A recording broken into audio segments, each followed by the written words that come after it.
এই সন্তানটাকে নিয়ে যাব কোথায়? কার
কৃষ্ণ নাম করতে থাকে এবং আস্তে আস্তে পাড়া প্রতিবেশীর সকলের সহযোগিতায় বেড়ে উঠছে গর্ভের সন্তানটি। বাড়ির পাশে ভাগবত পাঠ অনুষ্ঠান হয়েছে, সেখানে ভাগবত কথা শ্রবণ করতে গিয়েছে। পাঠক ঠাকুর ভাগবত পাঠের শেষে একটি কথা বললেন। কি কথা? আষাঢ় মাসে উল্টো রথের দিন কেউ যদি নীলাচলে গিয়ে প্রভুকে দর্শন করে, তার মৃত্যুর পর নাকি জগন্নাথ চরণে ঠাঁই হয়ে যায়। মা শ্রবণ করেছে আর মায়ের মনে অল্প অল্প স্বাদ জেগেছে ওই নীলাচলে গিয়ে প্রভুকে দর্শন করে আসবে। কাজী নজরুল ইসলাম একটি কথা বললেন। কি কথা? রথযাত্রা লোকারণ্য মহাধুমধাম,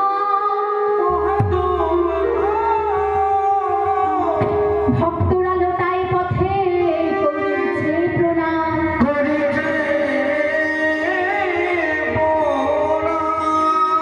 রথ ভাবে আমি দেবে, পথ ভাবে আমি, মূর্তি ভাবে আমি দেব, হাসের অন্তর জানি।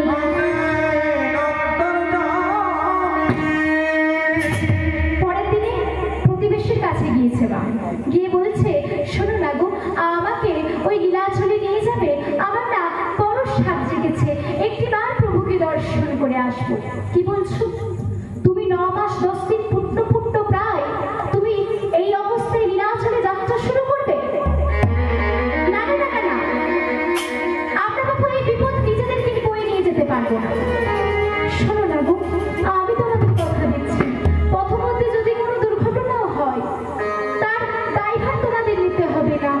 আমাকে তবু একটিবার নিয়ে চলো না গো, আমার যে বড় স্বাদ জেগেছে নীলাচলে গিয়ে প্রভুকে দর্শন করে আসা।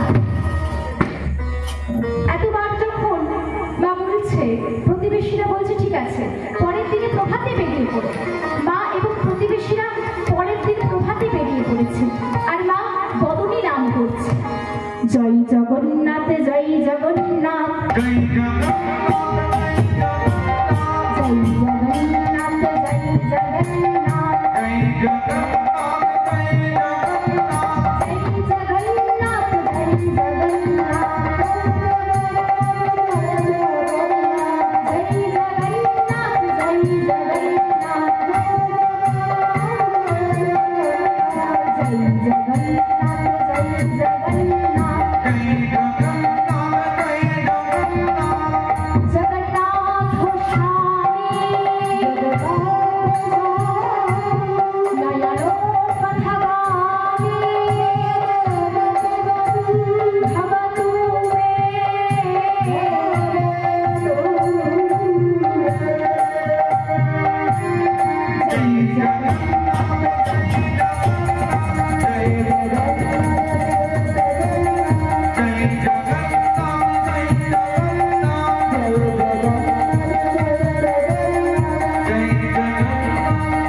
মাইকের সাউন্ডটা একদম বসে গেছে।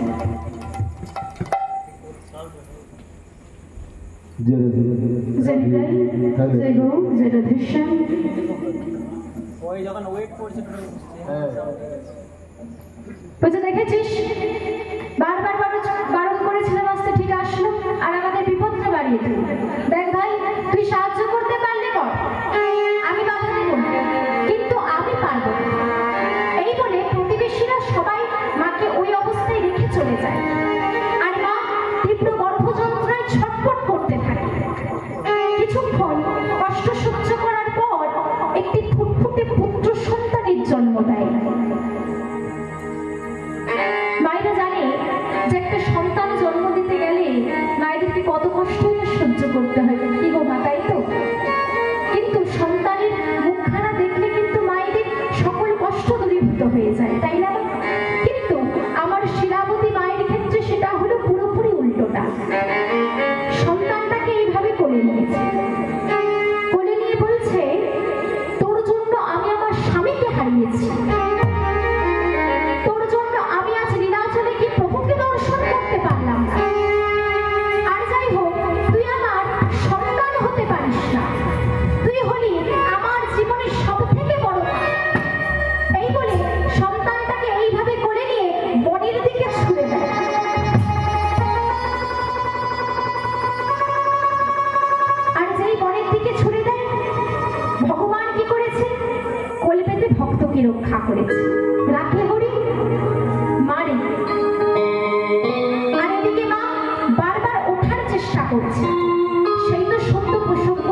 ভগবান ভক্তের মনোবাসনা পূর্ণ করার জন্য রাখাল বেশ ধারণ করে মায়ের কাছে হাতটা বাড়িয়ে দিয়েছে। মা ওঠো।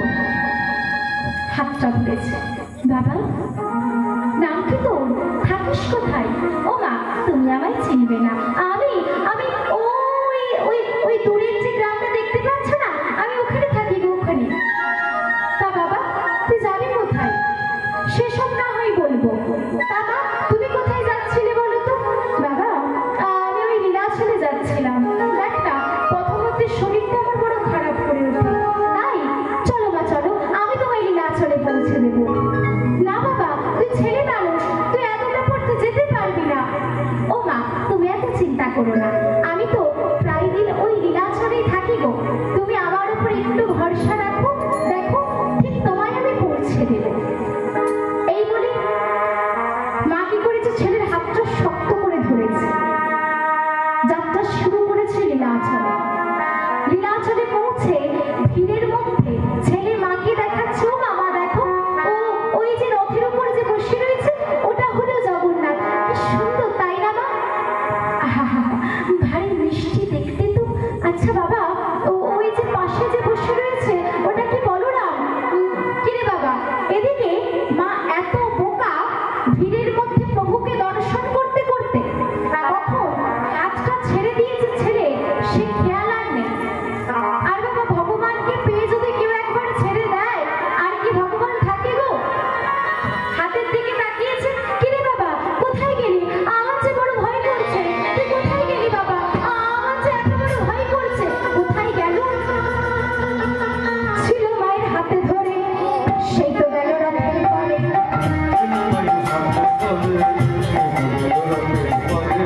ছিল মায়ের হাতে ধরে, সেই তো গেল রথের পরে।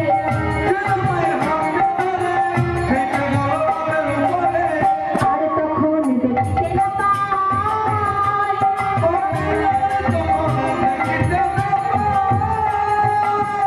আর তখন দেখতে না পাই।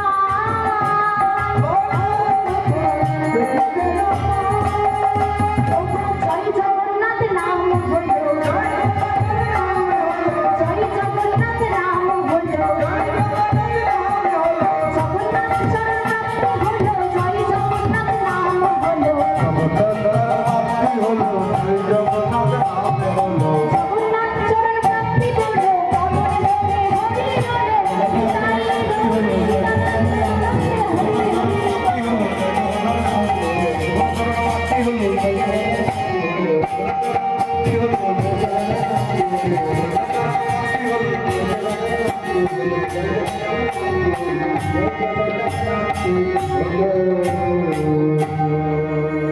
এদিকে মা প্রভুকে দর্শন করতে করতে এবং কাছে টানতে টানতে মায়ের মৃত্যু হয়ে যায়, আর জগন্নাথ চরণে ঠাঁই হয়ে যায়। আর মা যে সেই সন্তানটাকে ছুড়ে দিয়েছিল, ভগবান কি করেছে, কোলে পেতে বাচ্চাটাকে ধরেছে, একটা অসত্য গাছের উপর আশ্রয় হয়েছে। কিছুক্ষণ পর দূর থেকে দেখতে পায় একটা বাঘিনী ছুটে আসছে। বাঘিনী, বাঘ কিন্তু বলে, বাঘ কি করে, মাংস খায়। বাঘিনী কি করে, শিকারটা ধরে রক্তটা আগে চুষে খায়। ভগবান ভক্তকে রক্ষা করবার জন্য বাঘিনীর মনের ভেতরে হিংসাত্মক ভাবটাকে কেড়ে নিয়ে বাৎসল্য ভাবেতে রূপান্তরিত করলেন। আর বাঘিনীটা গিয়ে কি করছে, নিজ স্তন হতে বাঘিনী দুগ্ধ ঝরা, মায়ের মতো আদর করে শিশুরে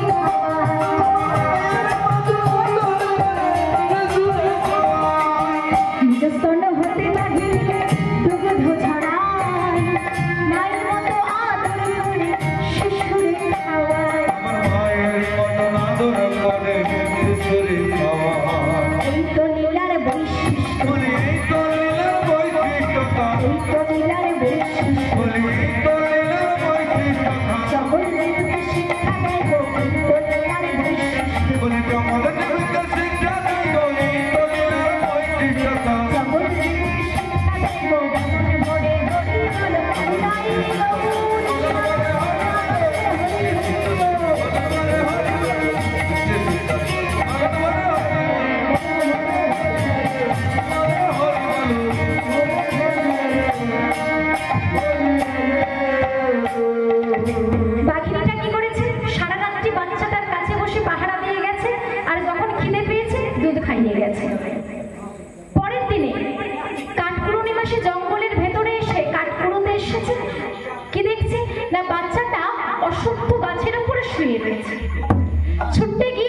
বাচ্চাটাকে কোলে তুলে নিয়েছে।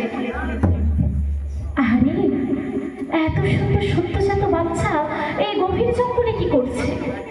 নিশ্চয়ই নিশ্চয়ই এর মা বাবা রেখে দিয়ে চলে গেছে। আমি এখন কি করি? এই বলে ভাবতে ভাবতে বাচ্চাটাকে কোলে নিয়ে ছুটতে ছুটতে ব্রাহ্মণ পাড়ার দিকে এগিয়ে যায়। ব্রাহ্মণদের বাড়ির সামনে এসে দরজা ধাক্কা দিচ্ছে, কি গো বাড়িতে আছো? ও ব্রাহ্মণ, শুনতে পাচ্ছ? বাড়িতে আছো? ডাক্তার মানে পৌঁছেছে। ছুটতে গিয়ে দরজাটা খুলে দেয়। ও মাসি, এত ভোরে কি হয়েছে? আর বলো না, সব বলবো। আগে দেখো কোলটা পাতো, দেখি কোলটা পাতো। এই বলে বাচ্চাটাকে কোলের ওপর শুয়ে দিয়েছে। ও মাসি, এই বাচ্চা কার গো? আমাকে এটা দিলে কেন? সবই তো জানো বাবু, শোনো শোনো। প্রত্যেক দিনের মতো রোজ আজও কাঠকুড়োতে জঙ্গলে গিয়েছি। জঙ্গলের গিয়ে দেখছি অসত্য গাছের উপর বাচ্চাটা শুয়ে রয়েছে। সবই তো জানো, চোখেও ভালো দেখতে পায় না, বয়সও হয়েছে। এই বয়সে কি আর বাচ্চা মানুষ করা আমার পক্ষে সম্ভব? তাই তোমাদেরকে দিয়ে গেলাম, ভালো করে মানুষ করো, দেখো বড় হয়ে মা বাবা বলে ডাক্তার। ও মা, জন্মানোর পর বাচ্চার মুখে কি দেওয়া হয়? মধু। আর সেই মধুতে যদি থাকে ভেজাল, সেই বাচ্চা কিন্তু বড় হয়ে তোমাকে দেখাতে যায়, তাই তো? দেখতে দেখতে বাচ্চাটা 6 মাসে পড়েছে। 6 মাসে কি হয় গো? মুখে ভাত। অনেকে মুখে ভাত বলেন, অনেকে আবার অন্নপ্রাশন বলেন, তাই তো? কথাটা আসলে অন্নপ্রাশন নয় বাবা। কথাটা আসলে কি জেনে নেই? কথাটা হলো অন্নযুক্ত প্রাশযুক্ত অন্ন। অন্ন মানে কি? ভাত নয়। অন্ন মানে হলো গোবিন্দকে নিবেদন করা ভোগ। এছাড়া কালী, শীতলা, মা মনসা এদের সেবা দিলে সেটা আমরা বলবো না প্রসাদ, সেটাকে বলা হয় কল্প। মা কালীর নাম করে পুজো করছি আর মায়ের কাছে আস্ত বড় ছাগলটা কিনে বলি দিচ্ছি। কি বাবা, আপনাদের এখানে বলি হয়েছে না? আমাকে বলেছে ফোনে। একটা কথা চিন্তা করে দেখুন, মা কালীর স্বামীর নাম কি? শিব। যিনি ছিলেন পরম বৈষ্ণব, পঞ্চবদনে দিবানিশি বলি নাম করে। যা স্ত্রী স্বামীর উচ্ছিষ্ট ছাড়া জীবনে কোনোদিনই কিছু সেবা করে, সে কিনা মরতে এসে ছাগল খাবে? যে মা, সে কি কখনো সন্তানের রক্ত খেতে পারে? মারছো তোমরা, খাচ্ছ তোমরা, দোষ দিচ্ছ কার? মাই। এই পৃথিবীতে তাদের উপরেই অত্যাচার হয়ে এসেছে যারা নিরীহ জাতি, যারা দুর্বল জাতি। আমরা মনসা মায়ের কাছে হাঁসও বলি, যে হাঁস কথা পর্যন্ত বলতে পারে না, কিন্তু যারা আমাদের বিরুদ্ধে প্রতিবাদ করতে পারে, লড়াই করতে পারে, তাদের বিরুদ্ধে কিন্তু আমরা কোনো প্রতিবাদ করি না। আপনি একটা বাঘকে ধরে নিয়ে আসুন, বলি দিন, দেখবেন যে ধরবে তাকেও খাবে আর যে বলি দেবে তাকেও খাবে। এই পৃথিবীতে শোষিতের উপর শোষকরা কেবল শোষণ করে এসেছে। এই বলির প্রথাটাও হলো এক প্রকার শোষণ। এই বলির প্রথাটা প্রথম চালু করেছিলেন ব্রাহ্মণ্য জাতি। কারণ এমনি এমনি করেন, নিজেদের স্বার্থ সিদ্ধি করার জন্য চালু করেছিলেন।